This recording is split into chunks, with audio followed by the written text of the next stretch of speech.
Hi, my name is Megan Gidley and I'm the Director of Marketing with Connect. Welcome back to the Get Connected podcast.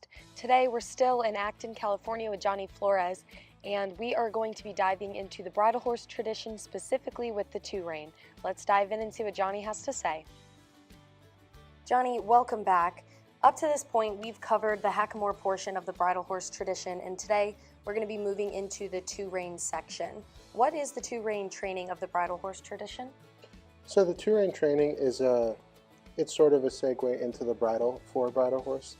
When you're first training them, you use a hackamore, as we've already established, and that does all the work. It does the colt starting process, the actual training of the maneuvers, and like 99% of the polishing. So your horse is generally pretty darn close to finished by the time you would use a Two Rein, at least if we adhered to the tradition.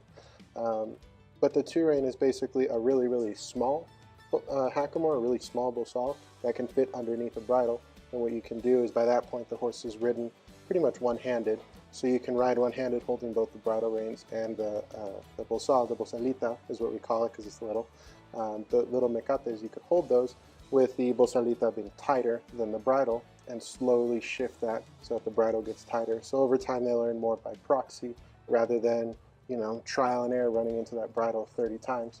You can they'll start to learn when you pull the hackamore, the bosalita, they'll be like, oh, okay, the bridle moves just a hair. Okay, and then they'll learn that way. It's a really soft way of teaching them. Okay. And what is the history behind the Two Rein training method? Well, there's probably a lot of history if I did a little bit more research into the dressage side of things, because if I'm not mistaken, it was the Doma Vaquera style of riding that the Spaniards had before coming to the Americas, and they had a very similar kind of tradition where it was a bitless bridle and then a Two Rein and then their bridle. It looks different than the American vaquero, but it's similar. It's a similar idea. And if I'm not mistaken, the gauchos and the hasos in South America use it too. And I believe there are even illustrations of the Romans having those on their horses. So it's kind of a known and long held idea of this whole learning by proxy thing, and especially in a time where horses and horse training was not a commodity and sped up in the way that it is nowadays. So I'm sure that there's a lot of history to it, but as far as the Americas go, it really started with the charros, and then all of the Spaniards were like, this is pretty darn cool, and they just really honed it, and that's where you get the vaquero tradition, where they put a lot of emphasis on it, and it's not just kind of like a little thing you do before you get into the bridle. That makes sense. That makes sense. So then, in your opinion, how difficult is it to learn the Two Rein training method? It's not that hard. I think a lot of people overcomplicate it, to be quite honest. If you do your work in the hackamore and you do it correctly, and I say correctly loosely, I just mean you train your horse to the point where you're not pulling them as hard as you would in a fat hackamore in the bosalita. You know what I mean? Like, a lot of people, they ride a 5/8 or a 3/4. A bigger hackamore is a certain way. You have to refine your signal in order to fit into a 1/4 inch or 3/8 inch of little bosalita. You can't put that little bosalita on and yank super hard and be like, I'm riding in a Two Rein. Like, that doesn't work that way. So if you get to the point where your horse is soft and competent, ridden one-handed, you can correct mostly with your legs. You don't need two hands. It really just kind of falls into place, to be quite honest.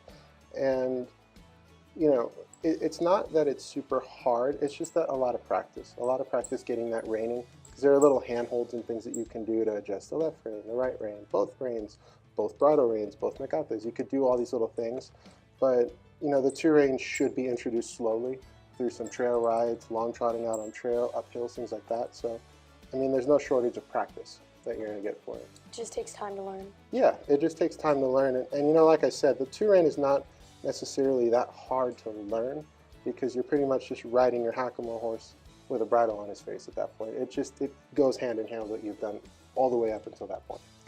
Okay, yeah, that makes sense.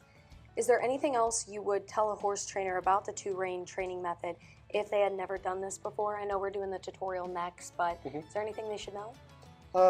Yeah, there are a couple of things. As far as the rein placement, some people, some students of mine are very aware of their body, others are not. So, if you're doing waters for your horse or whatever, maybe you're in the restroom, I don't know, grab a shoelace and start fiddling it with your fingers.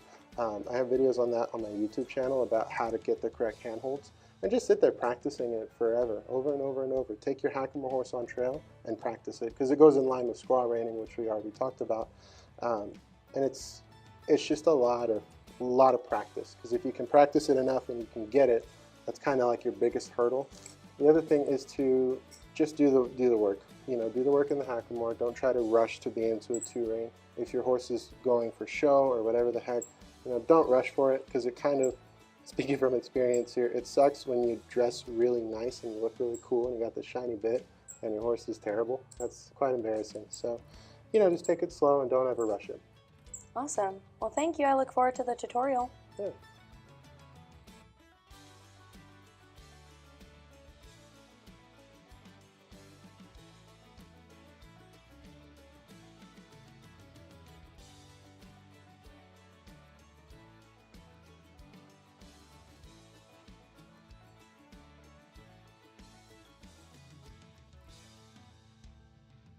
Go.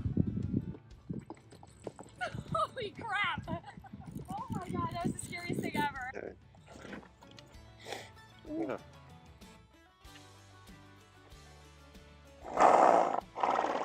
She's like, I'm tired of this. Thanks for watching another Get Connected podcast. Make sure you stay tuned to our Facebook page and our YouTube channel for more. Have a great week.